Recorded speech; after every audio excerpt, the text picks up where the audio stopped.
Mẹ́ẹ̀ni sí Ọlọ́run pẹ̀lú òrìṣà ìwọ ńkọ́. Mẹ́ẹ̀ni kálẹ́lúyà ṣe yé pa. Àní mẹ́ẹ̀ni sí Ọlọ́run pẹ̀lú òrìṣà o. Ó ṣe wọ̀. Mẹ́ẹ̀ni kálẹ́lúyà ṣe yé pa o. Bàbá mi tọ́ mi sìn.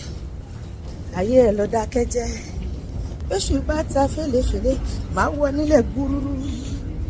Mẹ́ẹ̀ni sí Ọlọ́run pẹ̀lú òrìṣà o. Mẹ́lẹ̀ ṣẹbọ. Mẹ́lẹ̀ sí Ọlọ́run pẹ̀lú màámọ́ni o. Ìwọ kan gbọ́ mi wò mí. Wọ́n pe Jésù lọ́sàn. Tún lọ sí pàdé oṣó, pàdé àjẹ́, pàdé lẹ́bọ lóògùn lóru. Ó tún gbé awọ pa.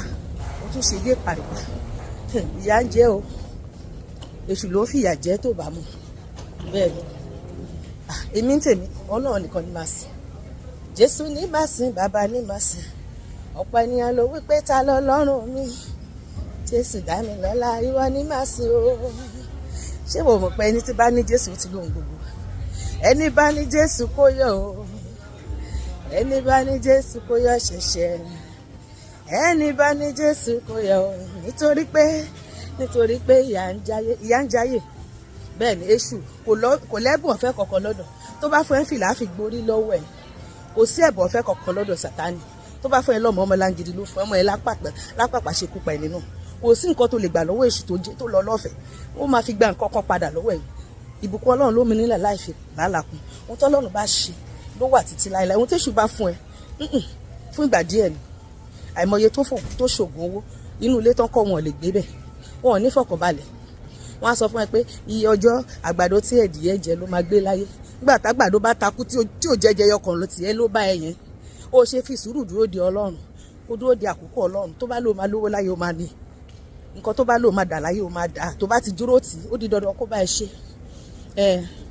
Ọlọ́run ló ní kí n kọ sí ẹ. Ìwọ kan gbọ́ mi ń wò mí. Bẹ́ẹ̀ ni òun fọ̀ kí wọ́n ṣènìyàn òun fòrú ṣẹranko. Lóòótọ́ ló ń pe Jésù wọ́n ti ẹ̀ mọ̀ ẹ́ mọ́ Jésù.